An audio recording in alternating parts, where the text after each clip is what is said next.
And welcome back to part 23 of the Final Fantasy VII Remake, where we're still hurrying along through the sewers to try and get back to Sector 7, just to make sure Don Corneo was lying, and you know, that the sector isn't about to be collapsed in on itself and kill 50,000 people or anything like that.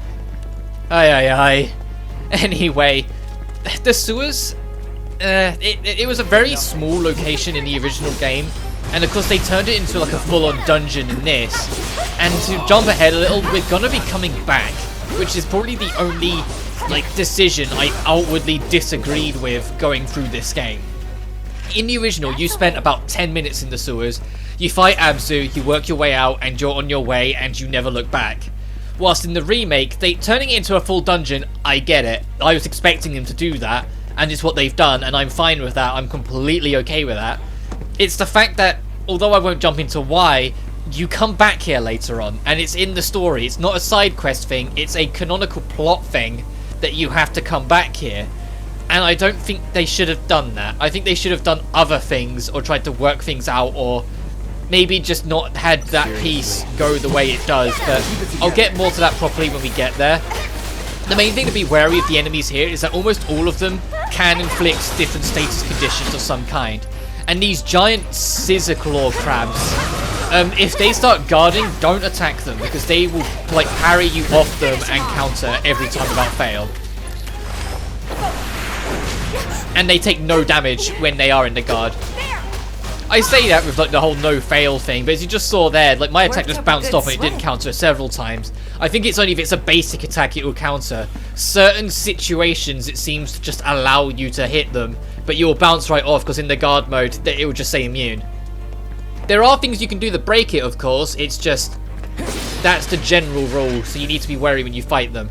Every enemy here you kind of have to be wary of a little bit, outside of the rats, because you already saw the giant like frog turtle things that are in the sewers that can inflict the frog status condition on you, making them a pain in the ass.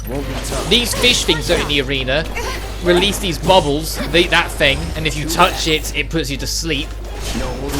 In small environments, they become an absolute nightmare because of it. If you're in like a tiny corridor and one of the blue goos, or whatever those fish things are supposed to be pronounced, is in there, make sure people space out. Try and have your party space out as much as humanly possible, because otherwise they're all going to be put to sleep and you're left wide open for like a minute. It's something that happens in this Let's Play, because I've recorded a bit further ahead now. I did my next recording session, and although I won't spoil what happens, obviously, I'm just about to start chapter 15, so I've actually done a hell of a lot between now and then, considering this is chapter 10. So, I've done a fair bit, and during that stretch, I have had a number of unfortunate encounters with these enemies, and having the whole party turn to sleep, or those weird, these things, these Sahagins, that can put the frog status on it, and they just happen to catch like the entire party or something in one usage, and so everyone's turned to frogs, and so it's practically useless, and you're just kind of evasive. So Tifa just got turned into a toad. I think it's toad, not frog, sorry, but you get the idea. There's an item in the game called an Enfeeblement Ring that you can you get one in the game, and then there's at the Moogle shop. When we go back later, you'll be able to buy them. If you have it equipped, you start every single fight in the frog status, so you can do toad status, so you can do a challenge run if you want with the Enfeeblement Ring and have it so everyone's set to toad, and so you have to do everything just by bouncing around, only having one special ability, because all of your abilities are replaced with like a fishy like slappy reference. I don't know, I can't remember what it's called. It's like a splash thing that's like really underwhelming and not good. And people have done challenge runs with it. My favourite one is that people have beat the final boss of the game with it. And if you watch it, it's like you watch it through and it gets so close every time. Even when they get like a comfortable rhythm, it always gets super close because of how weak you are. But that's as far as I go, so I'd love to go into detail on it, but I'm not gonna spoil the fight, obviously. Maybe if I remember, when we actually get to the final boss, I'll bring it up again and like explain in more detail what I'm on about. But it's just seeing people do Enfeeblement Rings challenge runs in the remake. I'm glad the ring exists. Like, it kind of justifies the ring existing in itself. Like, this item that only hurts you and only makes life harder, here you go. It's like when there's an ability in like the hardest difficulty of a Kingdom Hearts game that restricts it so you don't get experience. So you can do level 1 runs. Whether it's level 1 Proud in KH1 or level 1 Critical in the rest of the series. To be fair, I've never actually done a level 1 run. I'd love to at some point, but if I was gonna... Even, I'd probably do it live. Just so then I could like fuck around and like talk to people and maybe get some advice of like tougher bits from the community and whatnot, but that's not going to be anytime soon. I'm not up for putting myself through that kind of stress yet. But now we're going to be introduced to another little mini game to keep on making sure the gameplay is spiced up. And I've mentioned before, I really appreciate that VII Remake embraces the heart of the original by having a bunch of mini games just scattered here, there, and everywhere. It makes me look forward and gives me more faith towards how they'll handle the future parts and some of the mini games that show up in the future parts. There's one specific location, and if you've been a part of the series, especially if you're a Final Fantasy XIV player, you already know what I'm talking about. It's the Gold Saucer that I really want to see them go all out with in the remake. Regardless of whether it's part 2 or part 3 when it shows up. I'm hoping part 2, because I really hope part 2 covers a bigger stretch of the story than part 1 did. Because a lot of people, and I can see the notion, even though I don't think it'll happen, that the remake should be split into 3 parts, or 3 episodes, depending on how you want to look at it. As much as I get that, I don't think that's plausible. I think with how, in the grand scheme of the entire game's real plot, the amount of progress they cover in the first one, in this first part, isn't much. As I said, this covers all of Midgar, and Midgar is only the opening couple hours of the original game. So they've gone through about a tenth of the game. Yeah, I think the future parts will be handled a bit different, and I think they will cover more than this. Whilst this, the Super City of Midgar, was always going to be a huge test of resources, so making it so the whole game is Midgar made sense. I still don't think they're going to suddenly jump all the way to the end of like disc 1 of the original game in one part. But we'll see. Anyway, this is the mini game. You mash the crap out of X after you pull up, and it expands the red range, so you've got more of an opportunity to get it in. Every time you do it, it gets harder because the red range will go up slower despite how much you mash it. And I mashed the shit out of that X button. So much so that I end up missing this last one because the timing's too tight. And I end up having to do this third one again. But it's fine. Every time you fuck it up, the red bar only lowers a teeny tiny bit, so you will naturally make it bigger and bigger and bigger. But thankfully I get it just barely on the third one, on the second attempt. I'm amazed that counted. I think that did it. But the actual line, the ticker, goes quicker and quicker on each round, so that third one is hard to get if you're not ready for it to be that quick. But now we've done that weird little mini game with Aerith and Tifa, we can come back, pull the lever because we left Cloud here, and get the water down, and so we can finally make our way to that ladder and get out the sewers. And we get to appreciate the really good water effects this game has again. It's crazy how much effort they put into the water effects in this game. It's probably still not my favourite water effects in any game. I don't actually know what I'd say is my favourite water effect. Because like when I was a kid, it wasn't something it was something I appreciated but didn't put much thought to. Like because I grew up with the PS2, and if you guys aren't aware, if you're either too young or just didn't grow up with a PS2 or an Xbox or a GameCube in that era, water physics seemed to be like the ultimate battle game that every single developer was going for during that era. Every game was trying to do the most sophisticated and advanced water texture and water physics. It's why for a lot of people like myself who grew up with the PS2, Xbox and GameCube era, good water tends to get noticed now, because it just reminds us of how it was back in our golden age.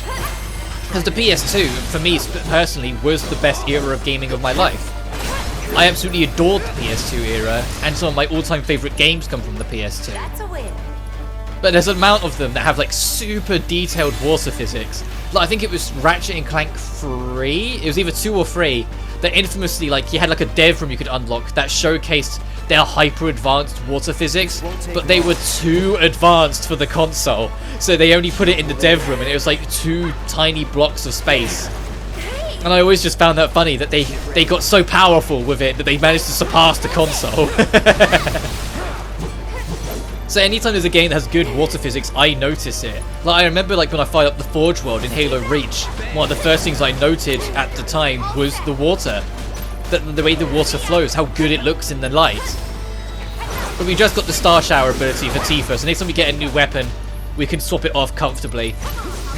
But speaking of new weapons, Aerith's kind of gonna be a bit of a mission to keep up with at this point, because she gets a handful of weapons kind of raced onto her, so she has 5 before the end of chapter 12, and I think she has 3 weapons right this second. One of them is easy to miss if you're not looking out for it, and I will point it out as and when. I'm very happy and very glad that the enemy they chose to have this weapon tied to is the one they did, because it's a really good nod to the original. Because there is this specific encounter sucks, by the way. No matter what run I'm doing, no matter how I go through it, this specific fight always results in everyone getting turned to toad, because there's too many of the things, of the Sahajins or whatever they're called. Because if you try and do ability, your only option is limited. You can do bubble breath. If you try and press the attack button, they'll just lick in front of them. You can use items, thankfully, so if you have a Maiden's Kiss, you can use it. But it doesn't mean much, because they're just gonna... Well, Tifa died, so there goes that. But on hard mode, this gave me more trouble in hard mode than Abzu. I genuinely died at this fight like a couple times. Because you've done Abzu, you've done the entire stretch. It's the last fight of this chapter, which is probably why it's a little tougher anyway. It's just a work of art trying to get through it, and you're low on resources, and yeah, it fucking destroyed me.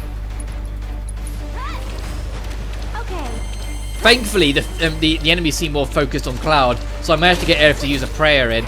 Even though Prey still isn't that good right now, like Prey will get really strong once you max it out. It's just whilst you're still doing the journey of maxing it out, it takes a while. Additionally, I unfortunately forgot about it, so didn't start it until I noticed it whilst I was recording.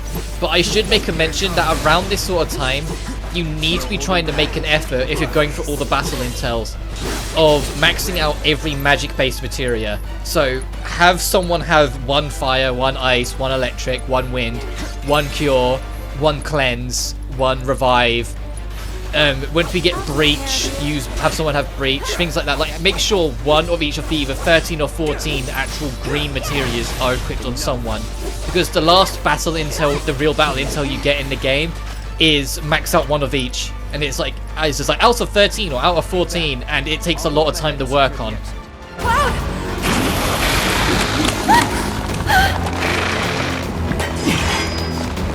Looks like they're hungry for more. We're not delicious. Not even a little bit. Get going. Now. Okay.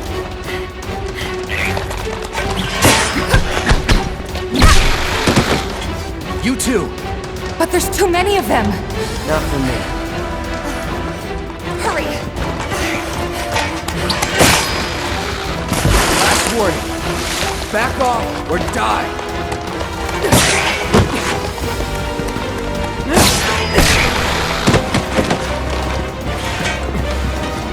Cloud! Come on!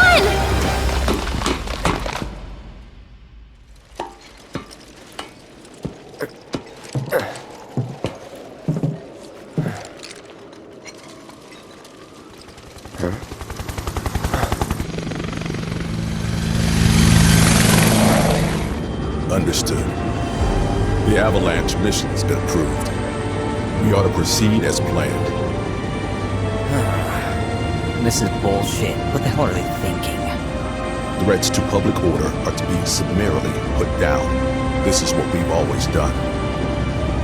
Summarily put down.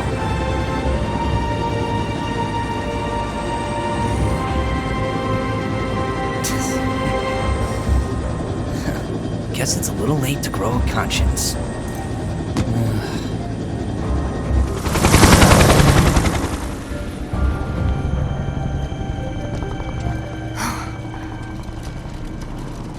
Just on patrol.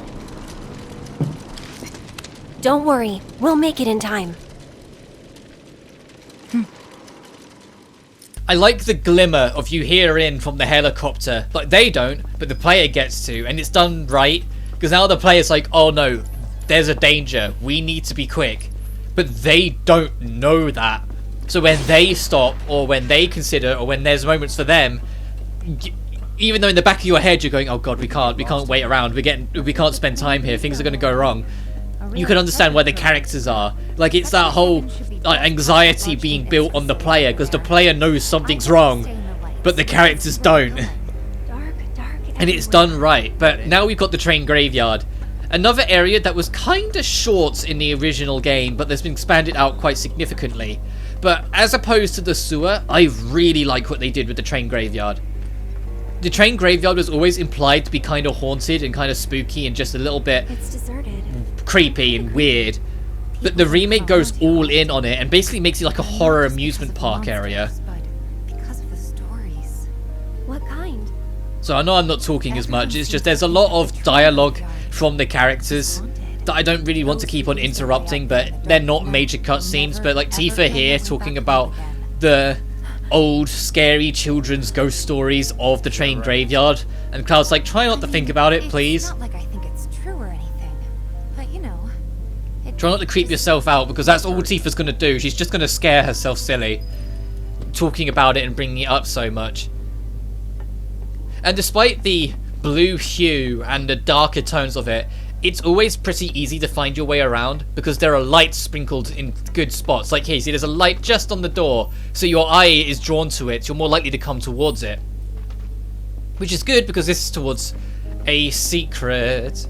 Also, I like all the boxes here, got the handprints on them to add to the spooky feel. Like everything gets like a Halloween makeover in this chapter. Oh, speaking of new weapons, I think this is one for Aerith. Yeah, the Mithril Rod. What does this put her up to? Weapon rise. Yeah, this puts her up to 4, so there's one more to get here. And this is Ray of Judgement. This is an amazing skill. It's her, like, her focus-esque attack, like her stagger attacker. Which is, I know, like, the standard for all the characters to have that sort of thing.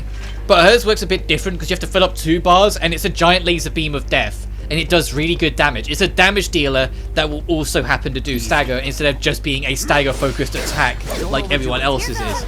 And I know by technicality, Barrett's is also technically a 2 ATB focus attack. His focus shots will use however many ATBs you've got filled up. So if you've only got 1 ATB, it will use 1. If you've got 2, it will use 2, but it will be a bigger shot. So it is very, you know, dependent in that regard of what it is and how it works. Oh yeah, I don't think I'd actually got Fleeting Familiar. Yeah, that's why I'm spamming it. I hadn't even maxed out the last weapon yet. So I was like, no, I need to do this before I can even start using Ray of Judgment. Oh god, that's something that does creep up on you. It more happened to me because this was in between sessions, so I just forgot that I hadn't maxed out that weapon thing. In the same vein that I forgot that I hadn't maxed out Star Shower, so I happened to just kind of get it with Tifa. But yeah, What was that? you kind of need to max out the last one before you can start the next one, otherwise you'll lose access to that skill. You can only have that skill if you've got the weapon on until you max it out, until you get its proficiency. Oh, and these enemies, thankfully, are nowhere near as annoying. There is another enemy that I find kind of annoying in here, but we'll get to them a little later on. I also personally think that ignoring one particular fight that I think by nature was going to be the weakest just because it's a rematch. I think the weakest fights in the game are in this chapter. Both of them. The latter one I've come around to and I appreciate a lot more, but there are 2 boss fights in this chapter if we acquire Fleeting Familiar. There are 2 boss fights in this chapter, and the first one I genuinely think is the weakest fight in the game. I didn't find it that interesting on the normal run, and I found it very frustrating on the hard run because of the whole limited use of magic, and then, oh, here's a boss that can only be harmed by magic at certain time periods. Like, it alternates between only can be hurt by physical and only can be hurt by magic. So it's just a resource drainer in hard mode, and it just made the fight not enjoyable in that regard. So I just have a very negative opinion on it. And so because it's like the only boss that I outright, well, I say don't like's a bit strong. It's not that I don't like it, I just think it's weak. It's become the worst boss in the game for me just by default. Whilst the latter boss, like I said, I've come around to it. I just find the fight quite frustrating because the boss never stops moving. And so, especially with ranged attacks or trying to use magic on it, it will just naturally move away from it and out of the way from it, especially because it's weak to ice. And ice tends to stay still for a moment to try and stun them, and the boss won't stay still, so the ice is wasted. And on hard mode, that's just wasted MP. I like that in between the gaps. You see it just for a second there, but you can see it more there, and then it's gone in the next one. That you already see a little bit of like the spectral wonder, the I want to say paranormal, the paranormal and supernatural. That there are glimmers of ghostly things here, and it's going to become more and more obvious as it goes on. Case in point. Ooh, spooky glow-in-the-dark writing or drawings. Now that's just mean. And then enemies immediately to hop onto the fray. Don't overdo it. And it's also, for me, trying to get back into the rhythm of using Assess. Just so I can add more points. I think I've got more than enough for the battle intel now. I don't think I need to do any more. But it's just like a natural reaction. Like, I keep Assess on Cloud for most of the game, usually. I might take it off at, like, grindier parts. Like, there's a dungeon near the end of the game where there's not that many unique enemies. And you're in it for a long while. So for the sake of giving Cloud more tools to play with, I might take Assess off when we get there. But that's ages off yet. I haven't even like done that recording session to know if I'm going to make that judgment call. Because the next recording session I do... Oh, also, I like this treasure chest. There's one gill, and it all appears behind you saying wrong way and things like that. That was cheeky. But the next recording session I want to do like most of the rest of the game. Which I know is saying a lot, because even though there's like, I'm on chapter 15, there's still a very long stretch, and the second longest chapter in the game still to go. But it's what I want to do. Where'd the characters vanish to? Do you see that? Like, the characters, like, they had to reset their positions and they just walked behind us. I tend to notice, and I know it's just the nature of, you know, Let's Play Curse, because you're recording, things show up, but more visual oddities have happened since I started recording that don't happen off-stream. There's one significant one later when NPC straight up runs into a wall for a second. That's never happened before, but of course the one time I start recording, it happens. And I was like, God damn it. Like, of course it happened to work that way. I can't remember, I don't think you do, but the whole you getting Marco shards to refill MP from breaking boxes, I don't think that happens on hard. I think they only restore health or give you items, which is worthless, which is probably why they just don't bother turning it off. But I don't think they give you MP. I think you genuinely have to survive on the MP you've got. There is a slight safety blanket. If you completely run out of MP, although extremely slowly, your MP will start to regenerate. It is extremely slow, and it won't regenerate by much. It will regenerate to about 5 or 6, you know, just enough to cast a basic spell, like a basic cure or basic fire. But it will... You're not completely shit out of luck if you completely burn through all your magic in hard mode. And then you're stuck on a fight. Like, there is a way through it, it's just a lot harder.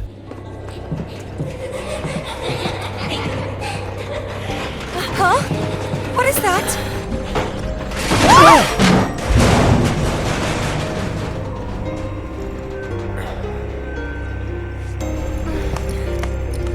You okay? All good, I think. Still in one piece here, too. Guys?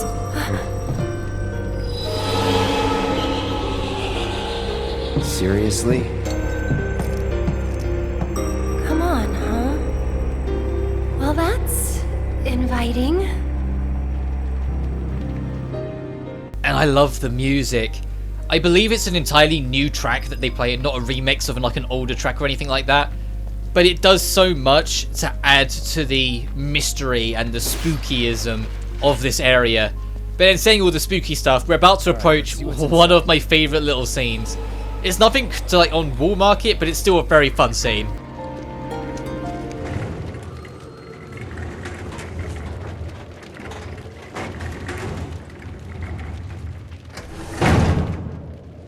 Well, what do you think?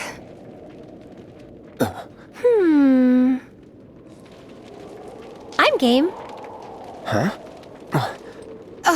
But It'll be fine. We've got a bodyguard, don't forget. Mine. Right? Ghosts aren't my thing. you're just being modest. After you. Mind letting me go then?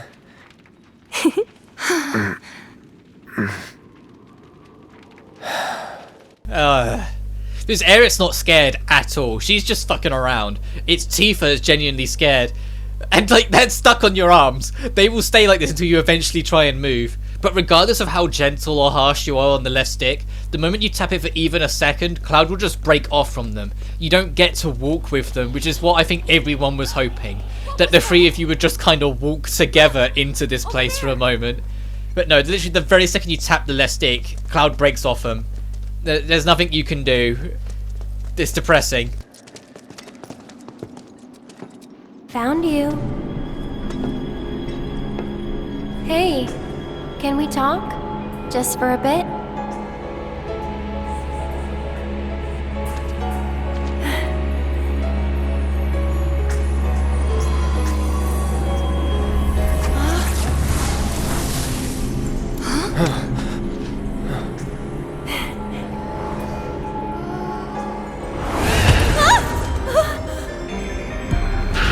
Get back. Okay, it's time for the ghosts. These are the enemies that I'm not too fond of, that I find a little annoying.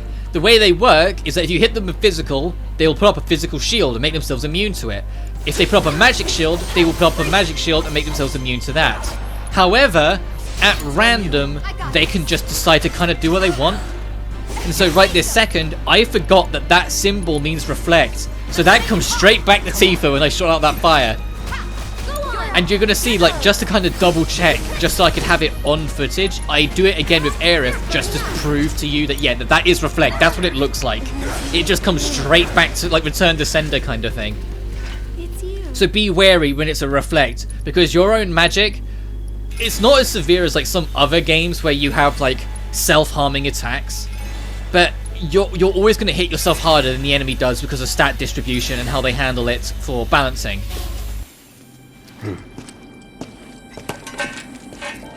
Don't! That thing's dangerous. I know, but even so.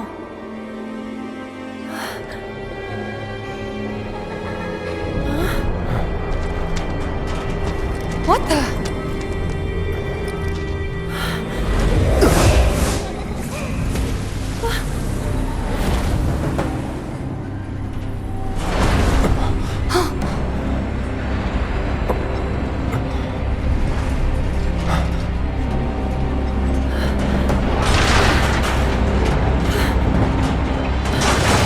Run!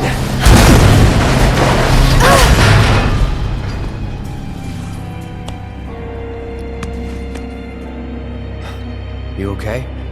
Yeah. Thanks, Cloud. You saved us.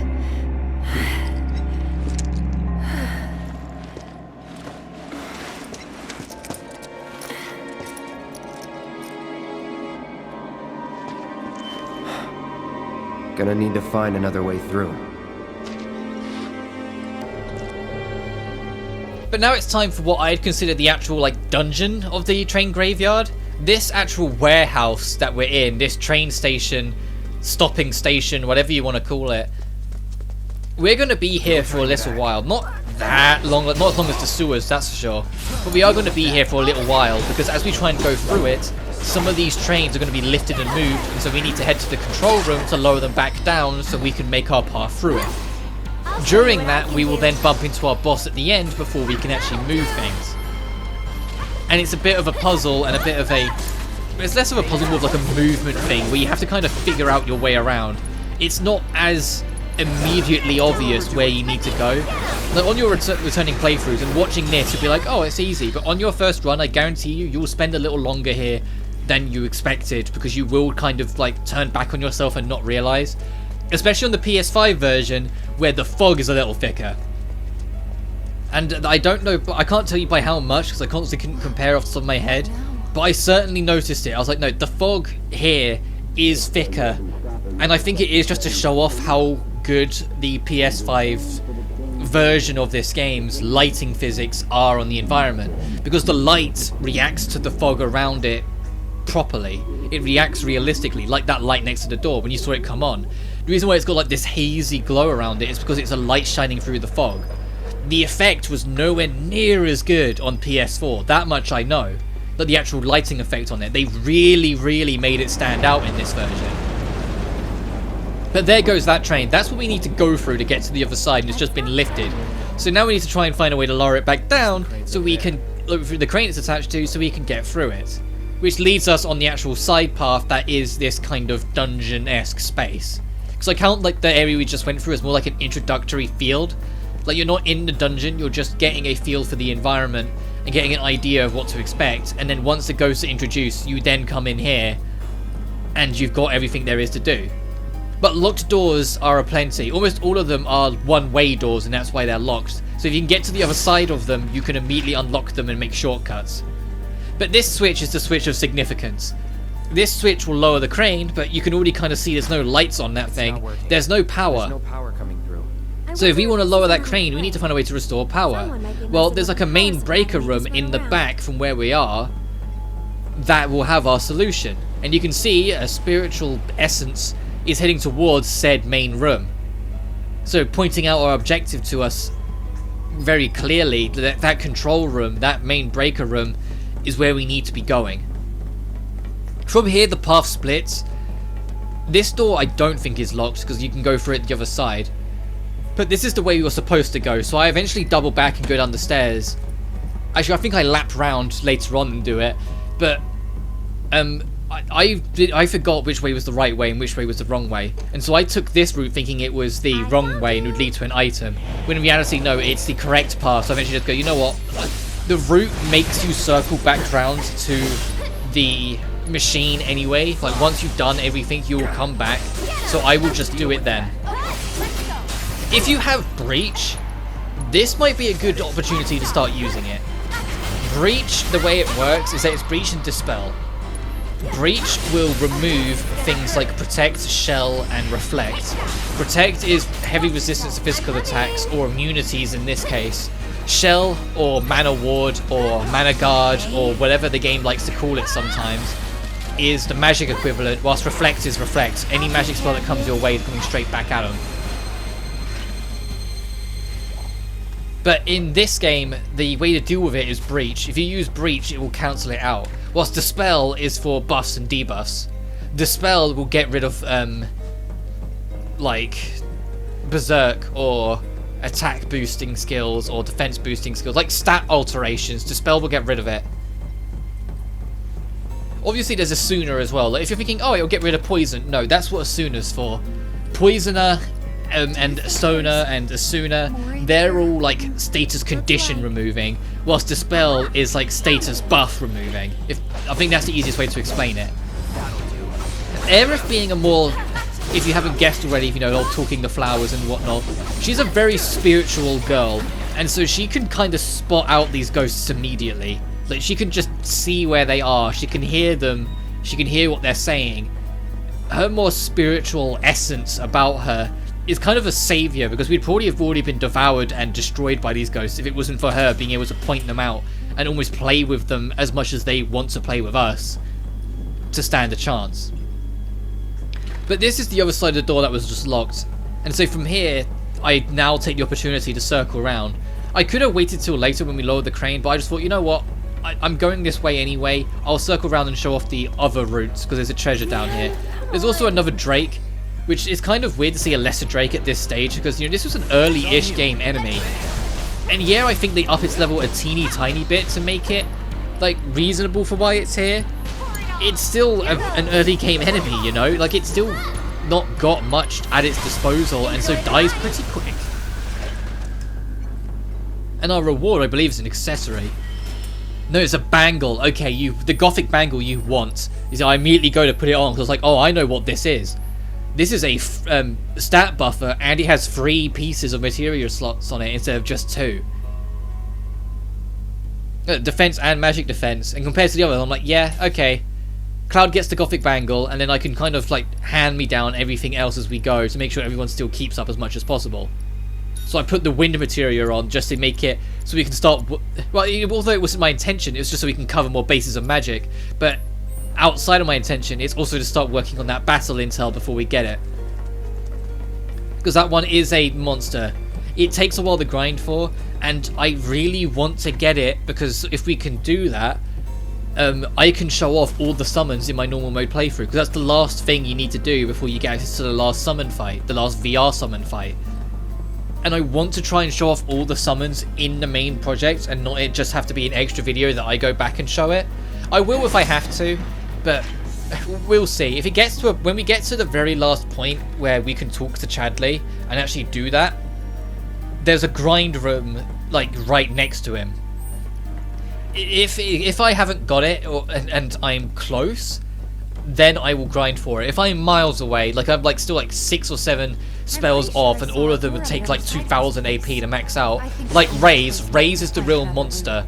Getting raised to max out to get a rise, it's like 5,000 AP. It takes forever to max out, which is why you should have it on at all times. And I don't. I think I've just left it on Barrett at this point, and that's just a stupid mistake on my part. I should have put it on to try and work on it, because now I'm going to be way behind, and it's probably going to be the last thing stopping me. There is a materia we can get at the very start of chapter 14 that gives you AP boost, and it's an assignment, like an attachment materia where you'd like add it onto another one, and it doubles the AP rates that they get for that specific materia. So you can put that on Raise even to try and max it out. I end up not. I put it on other stuff just because I want to try and max out the stuff I want to use first. Because Arise is just Raise but a full heal, but it costs a hell of a lot more MP. Whilst Raise is still better than a Phoenix down. Arise is something that you're more likely to take an interest in hard mode, just because, you know, the full health restore. But there's still the natural risk of, you know, it costs a hell of a lot more MP to use. You've got this. My turn. But this is kind of the last batch of enemies before the boss. So once you've got this, you'll go up here and the breaker room will be kind of in front of you. But there will also be another music piece, so make sure to nab that. As I said, I think we've only missed one, and that was one that I pointed out when we ran past it in the recording, because I just missed it in the recording where I was worrying so much about making sure every little like nook and cranny was spot on. But now we can go backwards through this room and we can access their stuff here, and if we go back through that door as well, there's another thing there as well. Like, this is just boxes, but you know, it's always nice to break them. Even though we got nothing. Yeah, thanks game, thanks for the luck. Oh yeah, yay. But through this door is the other side of the room we were just in, with a chest that we could see but just couldn't reach. Well, now we can, and we get a Moogle medal. Okay, thanks game. To be fair, working up your Moogle medals is wise, because the next time we get to go talk to that Moogle kid, that kid that sells you stuff for the Moogle coins, he'll have a new weapon for Barrett for you to buy. He will additionally have something for a side quest that you need to get, and obviously there's still the 2 battle art books that give us more skill points for our weapons that we need to buy, because we only brought, I think it was Cloud and Tifa's. But anyway, I'm going to wrap it up for now. Next time on the Final Fantasy VII Remake, we're going to try and lower that crane and deal with the ghost problem that we seem to have attracted to ourselves. But until then, you guys take care now. Peace.